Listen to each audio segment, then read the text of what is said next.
যে ঘরে বেশি পিঁপড়ে থাকে সে ঘরে কি ঘটে?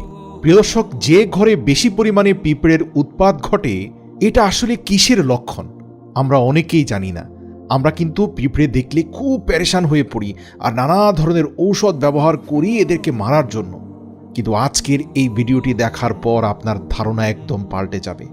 আপনি আশ্চর্য হয়ে যাবেন যে এই পিঁপড়ে নিয়ে পবিত্র কোরআনে একটি সূরা নাজিল হয়েছে, সূরা নামল, যার অর্থ হচ্ছে পিঁপড়ে। কেন পিঁপড়ে ঘরে আসলে সেটা হত্যা না করা উচিত এবং ঘরে পিঁপড়ে আসাটা আসলে কিসের লক্ষণ সেটাও আমাদের জানা হয়ে যাবে ইনশাআল্লাহ। পিঁপড়ে কেন আল্লাহ পাকের কাছে স্পেশাল একটা প্রাণী তা হযরত সুলাইমান নবীর ঘটনা থেকে শুনে নিন। একদিন হযরত সুলাইমান আলাইহিস সালাম এক নদীর কিনারে বসে আল্লাহর ধ্যান এবং খেয়ালে মগ্ন হয়েছিলেন। আর তিনি সাথে সাথেই নদীর পাড়ে আল্লাহ তাআলার এক কুদরতের দৃশ্য দেখে অবাক হয়ে গেলেন। তিনি লক্ষ্য করলেন একটি পিঁপড়ে তার মুখে কিছুটা খাবার নিয়ে নদীর কিনারে যাচ্ছে। তারপর হযরত সুলাইমান আলাইহিস সালাম লক্ষ্য করলেন সে পিঁপড়েটি আস্তে আস্তে যেতে যেতে একেবারে নদীর শেষ সীমানায় পৌঁছে অপেক্ষা করতে থাকল। আর তারপর তিনি এক অদ্ভুত দৃশ্য দেখতে পেলেন। তিনি দেখলেন যখন সে পিঁপড়ে নদীর কিনারে উপস্থিত হলো তখন সঙ্গে সঙ্গে সেই নদী থেকে একটি ব্যাঙ উপস্থিত হলো এবং তারপর সেই ব্যাঙ তার মুখ খুলে বসে থাকলো। তারপর সেই পিঁপড়ে হেঁটে হেঁটে ব্যাঙের মুখের ভিতর চলে গেল। সুলাইমান নবী ভাবলেন হয়তো ব্যাঙটি পিঁপড়ে খেয়ে ফেলেছে। তিনি দেখতে পেলেন ব্যাঙটা পিঁপড়েটাকে মুখের ভিতরে ঢুকিয়ে মুখ বন্ধ করে একেবারে পানির নিচে চলে গেল। তো এই দৃশ্যটা দেখে হযরত সুলাইমান আলাইহিস সালাম অত্যন্ত মনোযোগের সাথে সেই স্থানটার দিকে আরও কিছুক্ষণ তাকিয়ে থাকলেন। তারপর তিনি লক্ষ্য করলেন কিছুক্ষণ পর সেই ব্যাঙ পানির নিচ থেকে ওই স্থানে আবার পুনরায় উঠে আসলো। হযরত সুলাইমান আলাইহিস সালাম ভাবলেন হয়তোবা ব্যাঙটি আরও কিছু পিঁপড়ে খেতে চাইছে, কিন্তু না, সেই ব্যাঙটি তার মুখ খুলল এবং সেই মুখ থেকে কিছুক্ষণ আগে ঢুকে যাওয়া পিঁপড়েটি হেঁটে হেঁটে বের হয়ে আসলো। হযরত সুলাইমান আলাইহিস সালাম একদম অবাক হয়ে পুরো দৃশ্যটি লক্ষ্য করলেন এবং তিনি লক্ষ্য করলেন যে পানির নিচে যাওয়ার আগে পিঁপড়ের মুখে যে খাবার ছিল সেই খাবারটি এখন আর তার মুখে নেই।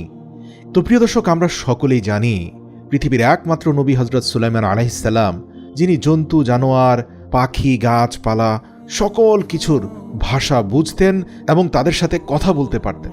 হযরত সুলাইমান আলাইহিস সালাম পিঁপড়াটির কাছে গিয়ে তাকে ডাক দিলেন আর জিজ্ঞেস করলেন পুরো ঘটনাটি আসলে কি ঘটেছে। তিনি জিজ্ঞেস করলেন তুমি এমন কেন করলে? কিছুক্ষণ আগেই তো তোমার মুখে এক টুকরো খাবার দেখলাম, দেখতে পেলাম একটা ব্যাঙ তোমাকে গিলে ফেললো, আবার সেই ব্যাঙটা তোমাকে ছেড়ে দিল, অতঃপর তোমার মুখের সেই খাবারটি দেখতে পেলাম না, পুরো ব্যাপারটা খুলে বলো।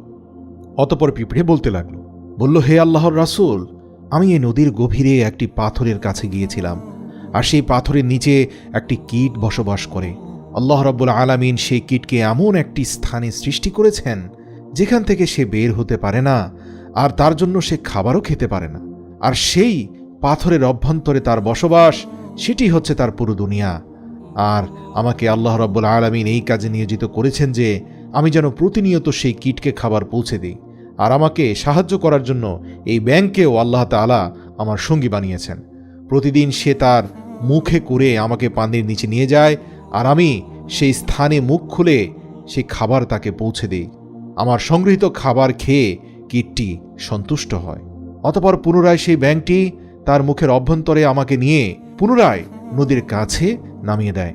হযরত সুলাইমান আলাইহিস সালাম জিজ্ঞেস করলেন তুমি যখন তার জন্য খাবার নিয়ে যাও তখন কি তুমি তার থেকে কোনো কথা শুনতে পাও?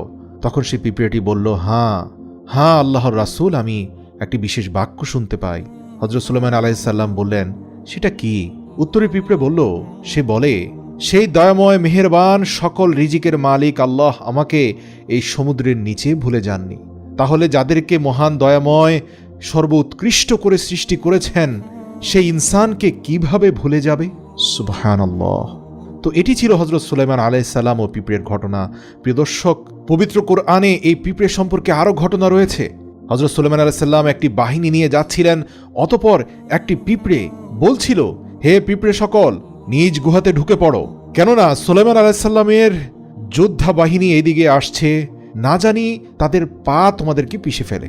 তো হযরত সুলাইমান আলাইহিস সালাম তার এই কথা শুনলেন এবং মুচকি হাসলেন এবং আল্লাহর শুকরিয়া আদায় করে বললেন হে আল্লাহ, আমাকে এই পিঁপড়ের ভাষা যখন বুঝতে দিয়েছেন, কাজেই আমাকে এতটুকু সক্ষমতা দিন যাতে আমি তাদের ব্যাপারেও সচেতন থাকি। প্রিয় দর্শক, এবার আমি আপনাদেরকে বলবো, যে ঘরে পিঁপড়ের আনাগোনা বন্ধ হয় না সেই ঘরে প্রচুর পরিমাণে রিজিক আসছে বলেই মনে করেন ইসলামিক বিশেষজ্ঞরা। আপনার ঘরে উপস্থিত থাকা পিঁপড়েরা আপনার জন্য কি সংকেত বহন করছে? ঘরে বেশি পিঁপড়ে দেখার মানে হচ্ছে রিজিকের সমৃদ্ধি হচ্ছে ইনশাআল্লাহ। কিন্তু আফসোসের বিষয় হচ্ছে আমাদের ঘরের এমন এমন স্থানে পিঁপড়ে থাকে যেখানে আসলে তাদেরকে না মারলেও হয়, কিন্তু আমরা তাদেরকে হত্যা করি, কীটনাশক দিয়ে ধ্বংস করে দেই। দেখুন, যে পর্যন্ত কোনো পিঁপড়ে আপনার ক্ষতির কারণ না হয় অথবা বিষাক্ত পিঁপড়ে আপনাকে কামড়ে না দেয়, সে পর্যন্ত আপনি তাদেরকে অযথাই বিরক্ত করবেন না।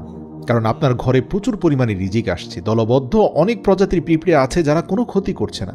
তাদের রিজিকও আল্লাহ দিয়ে থাকেন, আপনার রিজিকও আল্লাহ দিয়ে থাকেন। পিঁপড়েদেরকে অযথা মর্মান্তিকভাবে হত্যা করা, কীটনাশক দিয়ে ধ্বংস করা উচিত নয়, যদি না তারা আপনার খাদ্যদ্রব্য বা গুরুত্বপূর্ণ আসবাবপত্রের ক্ষতি না করে। ইবনে আবি হাতিমে রয়েছে, একবার হযরত সুলাইমান আলাইহিস সালাম কিছু মানুষদের নিয়ে রাস্তা দিয়ে হেঁটে যাচ্ছিলেন। তারপর তিনি লক্ষ্য করলেন একটি পিঁপড়ে উল্টো হয়ে শুয়ে নিজের পাগুলোকে উপরের দিকে নাড়াচাড়া করছে, আর সে দোয়া করছিল, ইয়া রাব্বুল আলামিন, আমরাও তো আপনার মাখলুক, পানি বর্ষণের জন্য দোয়া করার অধিকার আমাদেরও আছে। যদি আপনি পানি না বর্ষণ করেন তাহলে আমরা নিঃশেষ হয়ে যাব। আর এই দোয়া শুনে হযরত সুলাইমান আলাইহিস সালাম মানুষদের সামনে ঘোষণা করলেন, শীঘ্রই তোমরা ফিরে চলো, কেননা অন্যজনের দোয়াতে তোমরা পানি পান করতে পারছো।